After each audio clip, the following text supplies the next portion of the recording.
Welcome, everybody. Thank you for joining us for this webinar to discuss the funding opportunity provided by the National Integrated Heat Health Information System. This is an FY24 funding opportunity that was made possible by the Inflation Reduction Act. I'm Hunter Jones, the Program Manager for the National Integrated Heat Health Information System, NIHHIS, and I'll be walking us through some background information as well as some information on the competition itself. And then we'll take questions and provide answers at the end. And we'll also be referring you to the Q&A that's available on the website. So anything I'm unable to get to today will go on that Q&A, as well as the things that we are able to address. And I will be doing most of this off of the webcam just so I can focus on the slides. So with that, we will go to the next slide. Okay, to start out with, to provide some background, this initiative is not only a priority for NIHHIS and very important for a number of reasons, but it's also part of the Climate Ready Nation initiative of NOAA. Building Climate Ready Nation is one of NOAA's 3 pillars for its strategic plan, which is available online. And it's about working with a diverse set of partners to provide actionable information that is the basis for smart policy and decision-making in a changing world. And it is composed of a value chain that includes service delivery, decision support, modeling, prediction, projection, research and development, data and information stewardship, as well as observational infrastructure. Climate Ready Nation is focused on 7 priority areas, and heat is one of them, which is why it's been highlighted here at the top.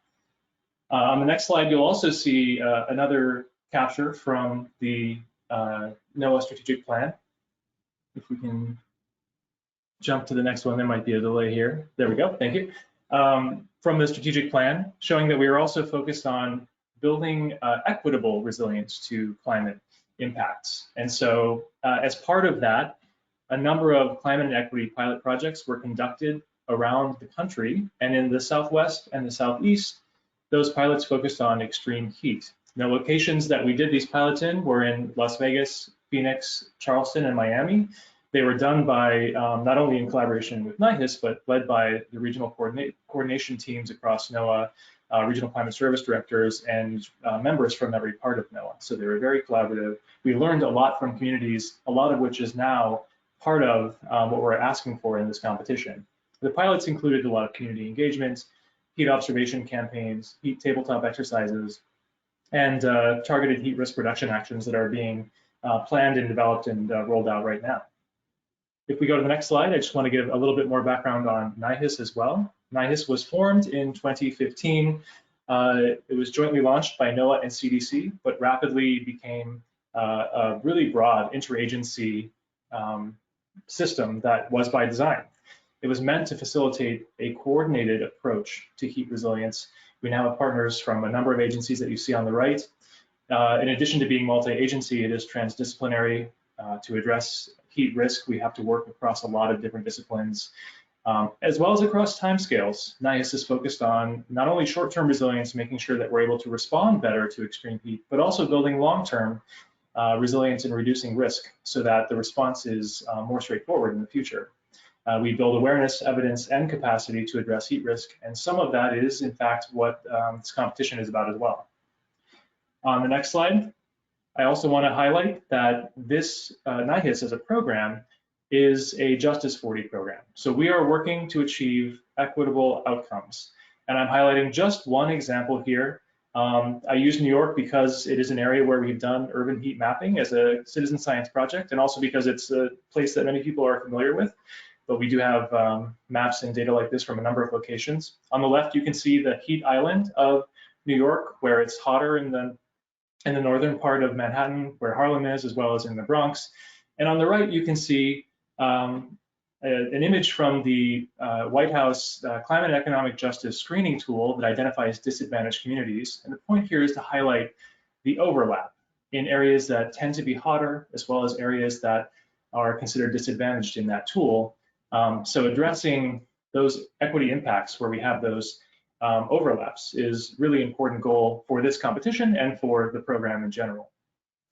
Moving forward, the heat mapping campaigns that I just mentioned, these have been done in a number of communities across the country.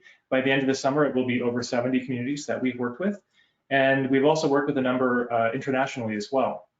So what we've learned from these heat mapping campaigns, from doing citizen science projects, having a community of practice where we meet with the cities that we've worked with on a regular basis, and we learn from them and they learn from each other. A lot of that has gone into informing this competition, and we're really excited that we're able to take a step with kind of broadening our scope with this competition. Moving on to the next slide. Some of the outcomes from those earlier heat mapping projects include the following. So it's informed a lot of on-the-ground policy changes. It informs things like where tree planting campaigns can happen, where shaded bus shelters can go in, where cool surfaces pilots might take place. It's informed community action plans, heat action plans, resilience plans. There's an example here from Resilient Houston where the heat mapping campaign was explicitly called out. It also informs a lot of educational outcomes. So in the lower left corner, we can see an example from a museum, and in the lower right corner, an example from a school. And this is just a small subset of the outcomes that we've found that have been really impactful and really exciting from the heat mapping campaigns. And we're excited about what might come out of this competition as well. Moving forward to the next slide. In addition to those outcomes that came from the campaign cities, we were able to offer a funding opportunity a few years ago in FY21 called the Extreme Heat Risk Initiative. And those projects are mostly winding down at this point, but they had a number of really exciting outcomes. Again, these are the kinds of things that we've learned a lot from in developing this competition. So just highlighting an outcome from each of the projects that has happened. So a scorecard called the Plan Integration Resilience Scorecard for Heat in the upper left corner, new tools for identifying optimal heat mitigation strategies at the city level. That one's called City Heat. New data and information on transportation's impact on heat and the exposure to risk in small cities and rural settlements. Also, an improved modeling framework for forecasting urban heat and simulating heat mitigation scenarios for cities near large water bodies, and a comprehensive information package to provide everything from dynamic heat maps to vetted intervention options. So you can see some of those outcomes there, and more information is available on heat.gov. There's a webinar where we've had the PIs for those projects walk through some of the things that they were able to do. On the next slide, I will start to get into this competition. So what I mentioned before is kind of some of the things that we've learned and been engaged in the past, and a lot of that, those lessons that we've learned have gone into this competition. There are two competitions technically for each for a different center that are offered as part of this Notice of Funding opportunity. On the left is the Center for Community Climate and Health Observations, Monitoring and Evaluation. And on the right is the Center for Climate and Health Assessments, Policy and Practice. And these centers are separate, but hopefully there will be a little bit of a linkage between the two centers. We are offering them as separate competitions because we know there's a lot of expertise out there, and because we know that some groups might have a stronger interest in the different aspects of what we were looking for, and that's why there are two separate competitions. But as we will cover probably a little bit later in the FAQ, the centers can work together, and it's possible for an entity to apply for both centers if they would like to. Okay, let's go to the next slide. I should also mention, while I'm going through these slides, now that we're getting into the details of the competition, that we welcome your questions in using the question function of GoToWebinar. And so if you take a note of the panel that's on your screen, there should be a little questions box, and you should be able to use that to ask questions that we can address at the end. So feel free to add those at any time as you think of them. I want to start out by showing you these important resources. Everything that I'm going to cover in this presentation about the specifics of the competition is already out there in the world. It's already public, and it's in these documents. And so any new information that we get from this webinar, if there's a really good question that comes up that we need to address, that will go in the FAQ so that everybody has access to it. So these documents are the Notice of Funding opportunity on the left. That's the official formal legal document that is available at grants.gov. and that is the document that tells you how to submit an application, what needs to be included in the application, and some more of the procedural information. So definitely read through that. Another really important document is the competition information sheet, and that is a little bit more focused on the details of what the program is looking for in these centers. Those two documents are a really important pair. They cross-reference each other, and they're both essential to read. As well as, on the right side, the frequently asked questions, and there's a table of federal collaborators. This is something that's a little bit new. We're giving people the opportunity to be listed in a table if they'd like to be considered on other applications and they'd like to be discoverable. And so that table, there's a form that you can fill out, and that table is a way that people can find potential partners that want to work on these projects. Let's go to the next slide. So the centers themselves, there were two, I mentioned what they are. I'll get into a little bit more detail about each center in a moment, but something that both centers share is that they have a dual mission. Both centers are intended to both improve equitable community heat resilience through community and applied science projects, so have outcomes in communities, as well as improve the state of the science in practice in general by learning from, scaling up, and openly sharing approaches, policies, protocols, and lessons to benefit all communities. And the reason it has this dual mission is because we really want to see outcomes in communities, but we also acknowledge that you're not going to reach all the communities with these centers, and so all the communities that need help with extreme heat. And so it's really important that what is learned from working in those communities that are receiving the services of these centers can be generalized and can be extended and elaborated in other ways. And so that's why this dual mission is really important.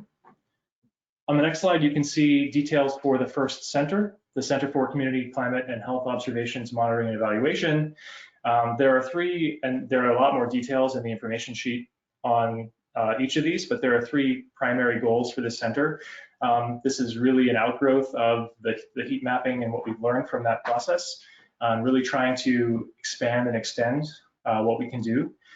So one is supporting community science project development, execution, and evaluation. And that is working directly with communities to help them think through and develop these projects. Number two is supporting scientific community-based observations. And so that's focused on the technical details of the observations themselves and how that support is provided. And then number three is building capacity with data fusion and open science. And so that's really kind of the sum being greater than, the whole being greater than the sum of its parts idea. So we don't want to have a bunch of projects that are doing totally different things. There should be some consistency in the methods and linkages to things that already exist. And there are a lot of links in the information sheet that provide examples of what we mean by that. On the next slide, we'll get into the second center. This is the Center for Climate and Health Assessments, Policy and Practice. It is meant to support community resilience planning and action through a set of core transdisciplinary scientific research, advisory, and technical services, which includes, of course, an application of climate data modeling tools and information. And on the left, you can see some examples. This is not an exhaustive list or an exclusive list, but we wanted to provide some examples of some of the things that we've learned from communities are really needed, that would be really helpful if they could get some technical and scientific assistance on these things. And so they're listed here. Again, just examples. I want to be clear that the reason that this is a competition and we want to get proposals from the community of applicants is because we know that there are a lot of great ideas out there too. And so these are just for reference. On the next slide, there are some additional details that applications for either center need to focus on. They should indicate how they intend to collaborate with the other center based on what's in the information sheet. Obviously, you won't know who's going to end up with the other center or exactly what it will do, but providing some information on how you would intend to collaborate based on what you do know, as well as NOAA, NIHHIS, and other partners. Provide annual or more frequent opportunities for communities to apply for that support. Plan to open for community support applications no later than April 1st, 2024, and to support no fewer than 10 communities per calendar year. Develop a standard set of service offerings for communities to apply to with a baseline set of standard outcomes and deliverables that applicants can expect. And that's part of that consistency as well. Maintain a public web presence integrated into heat.gov where communities can learn about and apply for the services of the center. We will work with you on that to make sure it's integrated into heat.gov and to make all methods open to the community and documented in peer-reviewed literature. And finally, to adhere to the principles of and support regular reporting activities and research results as required by the Citizen Science Act, Justice 40, and America the Beautiful. So we want to make sure that we are tied to these important priorities and initiatives, as well as getting the data that we need to report back on the successes of the program. On the next slide, you can see a little bit of the timeline from here until the announcements of the awards are made. So first of all, LOIs, letters of intent, need to be in my email box by the 14th of August, and I will endeavor to get them back sooner than this, but I have about 4 weeks to return those to you. The responses you'll get will be an encourage, a maybe, or a discourage. Encourage is essentially telling you that your LOI that was submitted is responsive. Maybe is that it's potentially responsive, and then discourage is that we didn't feel that it was responsive. However, regardless of what the response is that you get from the LOI, you may submit a full proposal. So these are just information to let you know whether or not you're sort of going down the right path. And a lot of what we are able to provide through this LOI process is general. We can't be giving tailored responses to people to indicate what they could do to change their proposal. So just expect a more general response from that. Following that, the merit review panel and the relevance review panel will happen once we get the full applications. And this is the breakdown of scores. So technical and scientific merit is just over half of the final score that will be used to evaluate the applications. Qualification of applicants and project costs are also important components. And then the importance, relevance, and applicability to again, this is detailed in the notice of federal funding. So please be sure to read the details in that, but that's 25%, the importance, relevance, and applicability. There's more detail on exactly what goes into those different components in that document. On the next slide, just to kind of wrap up, there are some important timelines and details to be aware of. So I mentioned the LOI deadline, that's 5:00 p.m. on Eastern time on the 14th of August. Responses, hopefully certainly no later than 11 September, but I will endeavor to get them in as quickly as I can. Full applications submitted through grants.gov by 5 p.m. Eastern time on the 16th of October. And then a target start window for the projects being February, March. There are a number of things that need to happen in that time window, but that's sort of the goal that we're aiming for. And the links on the right are, again, the links to the notice of funding opportunity and the competition information sheet. All of this is cross-linked, so you should be able to get to any of these if you're able to find one of them. cpo.noaa.gov, there should be an extra A there that's missing. cpo.noaa.gov/grants. If you go there, you can find not only this opportunity, but also the Climate Program Office opportunity as well that's currently active. And then one more slide, if we jump forward. Questions and answers. So I see some that are coming in already, which is great. Some of the ones that we've already received and that are already posted on the website include these. So there are things about the definition of what we mean by community and community serving organization, and those definitions are open-ended for a reason. We wanted them to be intentionally open-ended. So to give you an example, there's not a community size requirement. So you don't have to focus on just urban communities of a particular density. It can be rural communities as well. We did not put a constraint on that. You could also focus on tribal nations, metropolitan area, city, county, township, for example. So community is pretty open-ended. And community serving organization is also open-ended. It's an entity that serves the community and tries to advance community goals, in this case, building equitable heat resilience. And so that could be local government, that could be an NGO, that could be a private sector entity as well. So it's any entity that is community serving. And the details on who may apply are also in the Notice of Federal Funding Opportunity. So please do take a look at that document for any further details on eligibility. Can my organization lead a proposal but also be a collaborator on another? Yes, you can do that. Can the centers focus on a specific region or should they be national?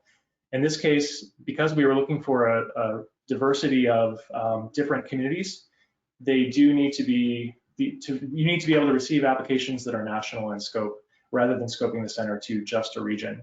And you can look at the information sheet where it says that it needs to be, a diverse, kind of diverse representation of communities. How should the selection process work between two centers once they receive community applications? This is something that you can kind of specify in your application. We do not provide specific instructions, but the guidance that's already in the NOFO and in the information sheet indicate that, for example, you need to make sure you're adhering to the goals of the Justice 40 initiative, which is aimed at achieving at least 40% of the benefit of the services accruing to disadvantaged communities. So think through things like that in terms of that process, and we will work with you as well on making sure we're doing that solicitation for applications. It's the kind of thing that can be announced in the HEAT beat and on heat.gov. How should the community projects and services be scoped? And that as well is pretty open. Consider the following. These are things that are in the information sheet in the NOFO already, but consider the balance of funds that are being offered against the expectation of reaching at least 10 communities per year. Consider the number of distinct services that you're planning to offer for the community projects and the labor or financial costs associated with them. And consider the importance of having a measurable impact on heat resilience for the communities that you're working with. And so with that, I'm going to turn my attention to the questions and see if we can answer some of those. And we have plenty of time.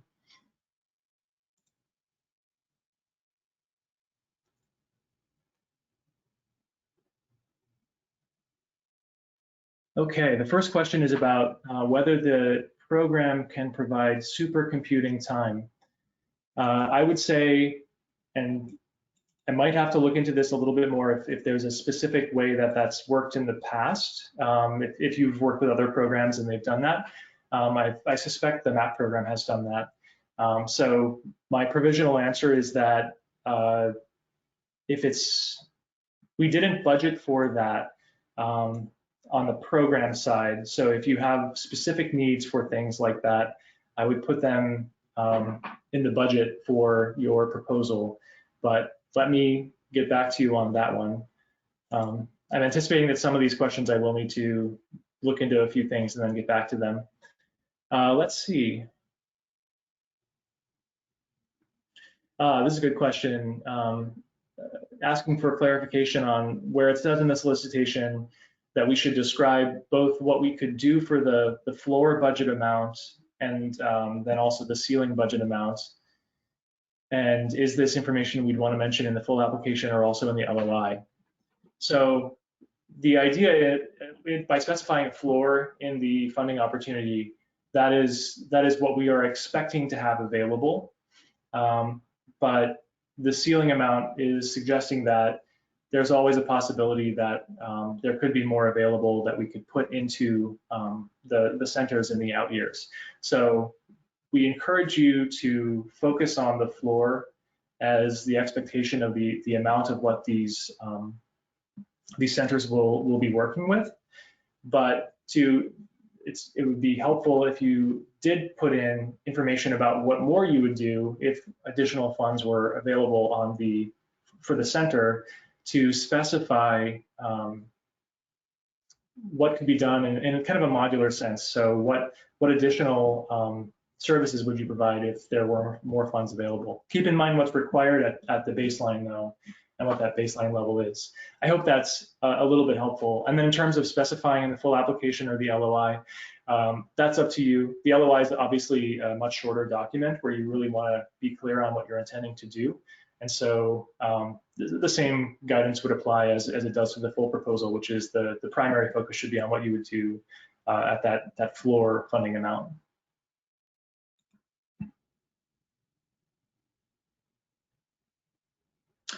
Another question, does health or other human data qualify for community data collection, or should the data collection be climate related only?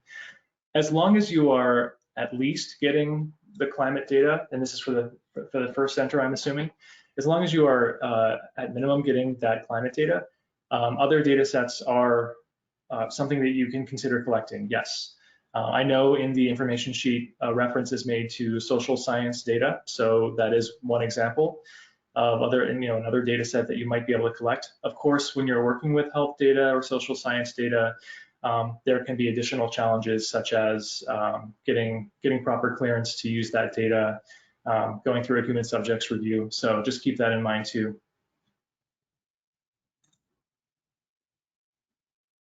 Okay, another question about the floor and the ceiling. I got a thanks for the first one, so I'm hoping that answers it. But if not, I should also say, please feel free to email me your questions. That's a really great way for me to get them, documented in a place where I can write up a response and then load that into the FAQ. So that's a really good way to follow up after this if we don't get to all the questions. Okay. The time duration of the centers. This award is for 3 years. So that is the duration of this award that we're expecting. What is the overhead rate? Can applications be collaborative or sub-award structures, and what qualifies as a cost share? I would say that is a good question. I'll answer what I can here. I would also encourage you to, in the NOFO, there is another person, Diane, who will be able to answer these questions that are about the application specifically and the budget and things like that. So I'd encourage you to find her email there and to email her this question as well and copy me to confirm. But overhead rates are often, if you're at a university, those are often already negotiated with a NIHHIS, but if not, then that's a good question to send in by email. Applications can be collaborative, and I believe sub-award structures as well. So we can confirm that in the email. And there was a question about cost share as well. And essentially, this is up to you if you're working with community applicants and you'd like to specify a cost share. From our perspective, our program is not able to require a cost share, but if you're kind of secondarily working with communities on applications that they're sending in and you would like to specify a cost share, I believe that's something you can do, and we will confirm that and put that in the FAQ.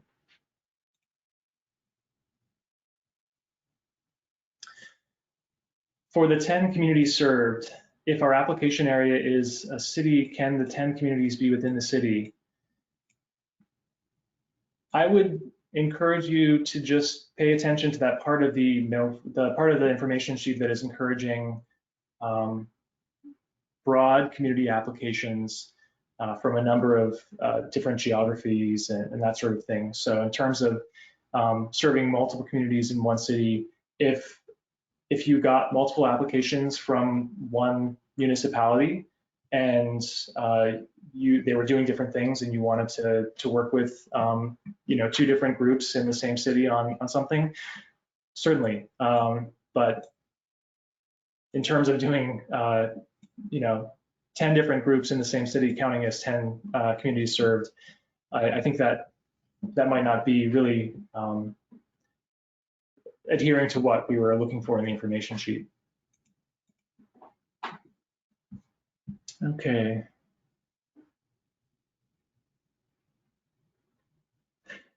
Here we have a question about the centers collaborating with each other. How do you know who will be the other center, and do you need a contact who is proposing for the other center?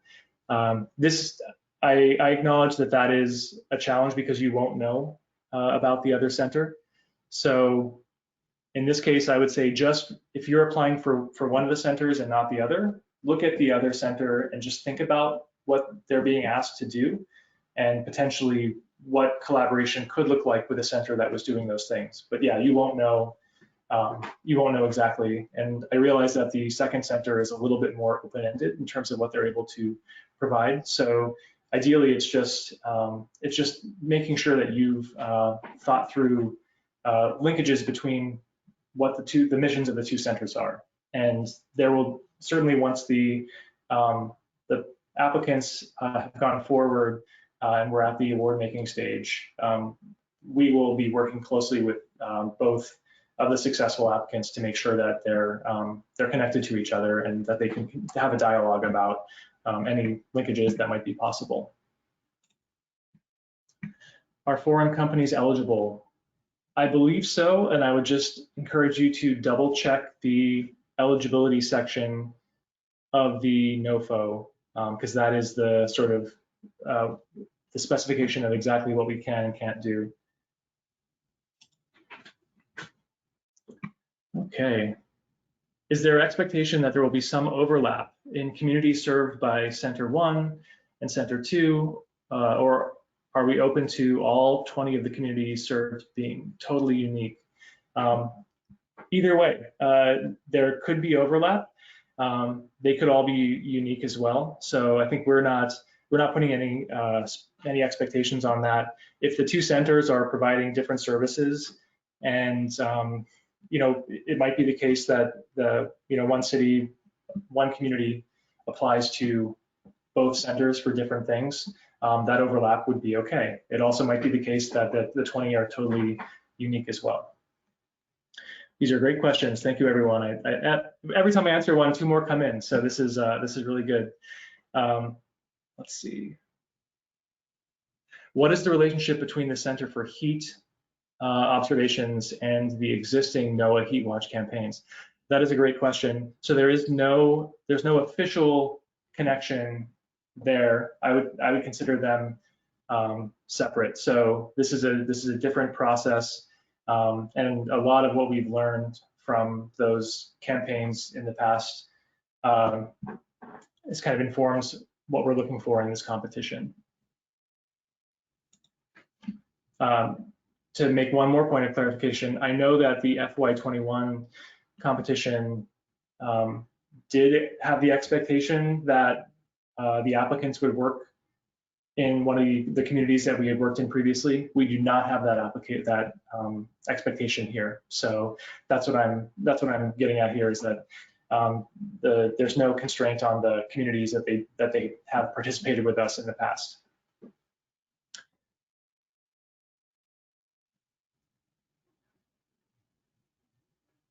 Okay, what kind of support does the center need to provide to the community, such as financial or technical support? Well, the technical support is specified in the information sheet, so I would refer to that for that part of the question. As for financial support, that is up to you. I know that a lot of communities working with community scientists, citizen scientists, you are using some of their time. And sometimes some of the communities that we've worked in have found it helpful to support the citizen scientists by offering things varying from mileage reimbursement in the case of doing the mobile transects that are part of the Heat Watch campaigns that we've done in the past, providing daycare services, you name it. But there are probably a lot of different ways that you could support community volunteers, and a lot of good practices that are out there that are probably documented already for best practices for community supporting citizen science projects. So keep that in mind as well. And that's the financial support. Okay, if there is an expectation of overlap between the communities of the two centers, how will that be coordinated? And hopefully that was addressed in the response there, that we're not expecting overlap, though it might happen incidentally. Okay. Yes, and please, if I didn't quite answer your question clearly, please go ahead and specify again. I'd be happy to try again.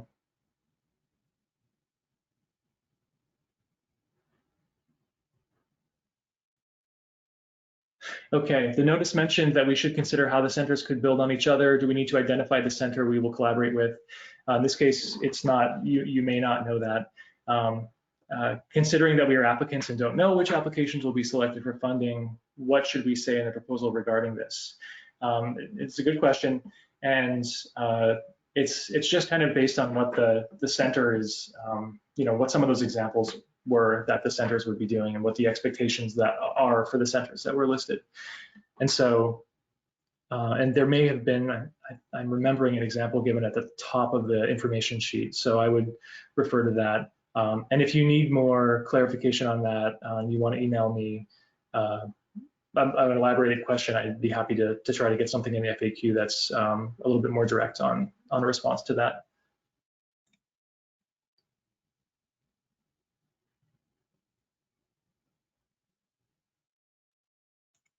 Okay, we have a question here about engaging with the communities at the national scale for a university can be a challenge with the budget. Do we have a list of the communities that will be served? Will the center budget include the service fee? So I think our experience in the past, working on the NIHHIS and Heat Watch campaigns, was that the application process is really a good way to find the communities that we work with, having them submit brief applications that answer a few questions. So it's not a major lift, and it is a really straightforward way to kind of keep things open for the communities that want to apply. And so hopefully that won't be too much of a concern. So we won't have a preset list of the cities to serve. It'll be kind of making that opportunity available for a period of time and then receiving applications for that. And then with respect to the budget and the fees, I might need a little bit more clarification on that.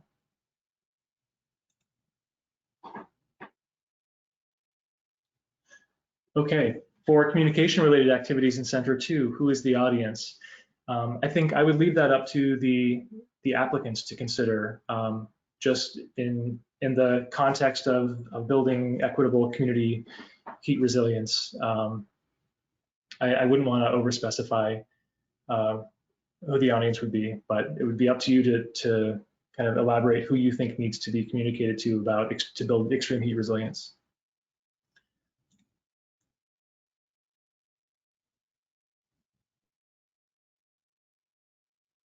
Okay, is it appropriate to describe products we would create in our proposed project that we anticipate will be of use by the other center?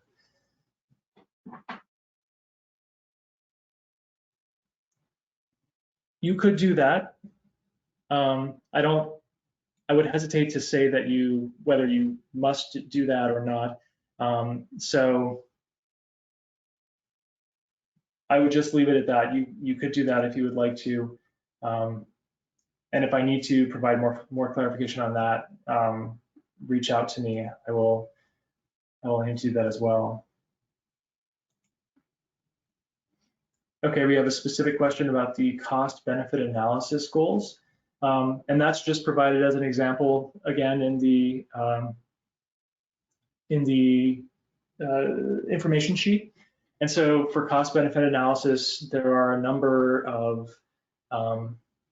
programs that require cost benefit analysis, resilience programs like from FEMA and from HUD and from DOT. And so I would encourage you to look into cost benefit analysis requirements for things like BRIC and CDBG to get examples of that one.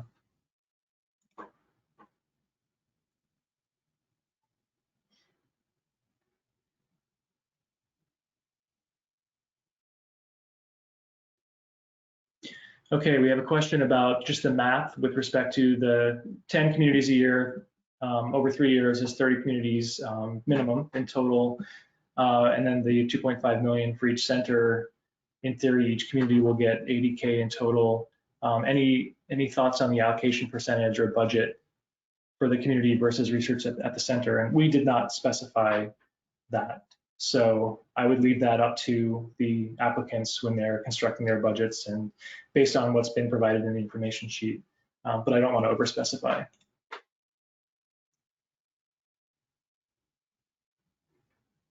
Can financial support go to CBOs, nonprofits, and other stakeholders beyond individual community members? Yes, I believe that would not be an issue. We will confirm that, but that's my understanding. Can both centers be based at the same institution? Yes, they could.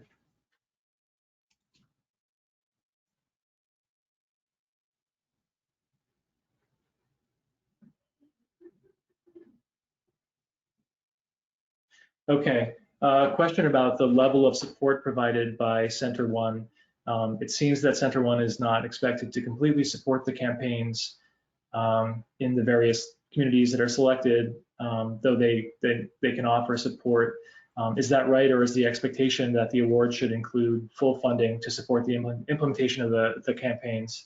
I guess the information sheet is indicating that you should provide technical assistance to help them achieve their outcomes. So it's important that they achieve their community outcomes, and what that outcome is will be based on a dialogue with the community, based on the applications that you receive from the communities. But I don't think that the expectation is that the center would fully fund whatever needs to happen in that community. I think it comes down to what services, how you decide to offer your services. So I think I would leave it at that, but it's kind of up to you to define the services and how you want to provide them. But the expectation is that you will help them achieve those community goals.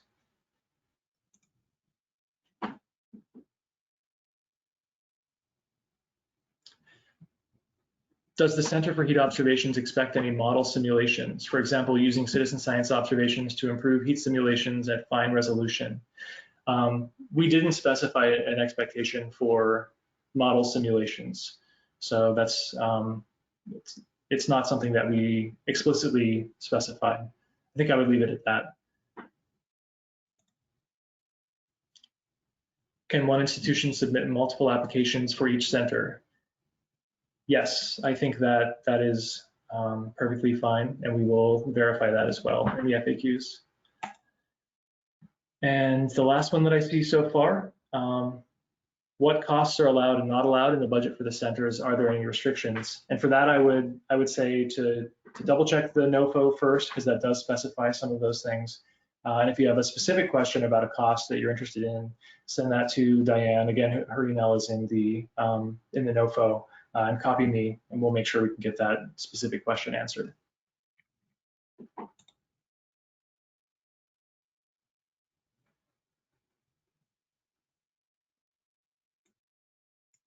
Okay, we have a question about the set of partners. What are they desired to have nationally dispersed locales, or should it be regional, as was the case for DOE IFLs? We were not looking for a regionally focused center. So in this case, the openness of the applications for the community should be broader than that. It should be nationwide. I hope that answers that question. And that is the last question in the list. Oh, wait, here's another one. So it's 10 unique communities each year of the grants, not 10 total with continuing support. That is correct. So it's 10 unique communities for each year of the grant. We did get a question about, prior to this webinar, about whether the 10 projects had to complete in that year, and they don't. But it's just a matter of, offering services and then working with at least 10 communities where you start those projects each year. Really good questions. Thank you, everyone.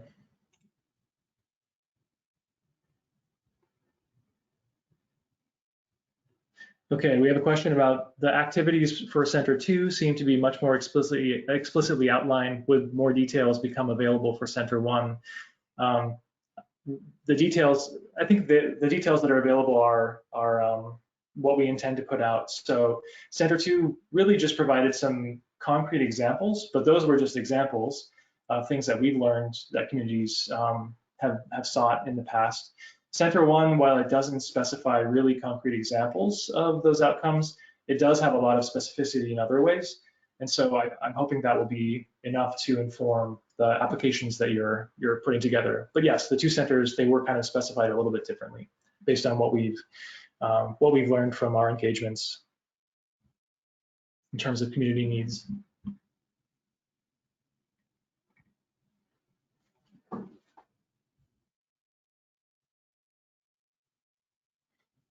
Okay, I will continue to wait for a bit for more questions. Will these centers potentially be funded again? I can't know about the future years, and so I wish I could answer that question, but I really don't know about the future budget years and what to expect.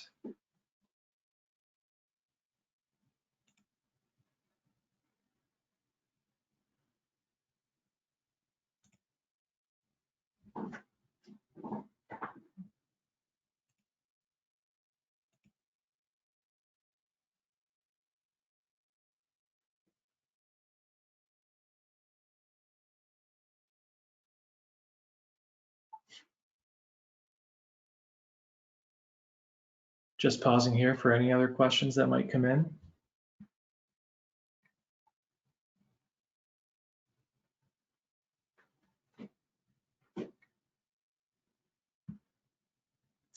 So this discussion is recorded. We will document any of the specific concrete things that were addressed here in the FAQ, and the slides will be made available as well on the main competition page that's at cpo.noaa.gov under the NIHHIS competition.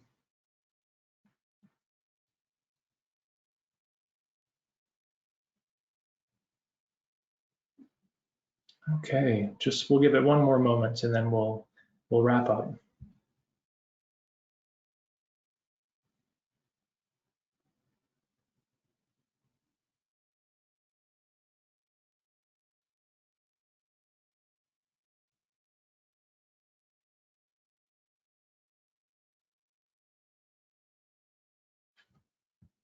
Okay, with that, I think we will bring this to a close.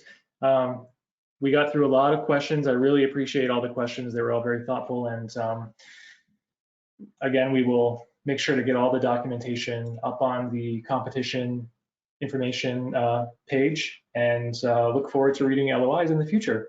Thank you everyone for joining us.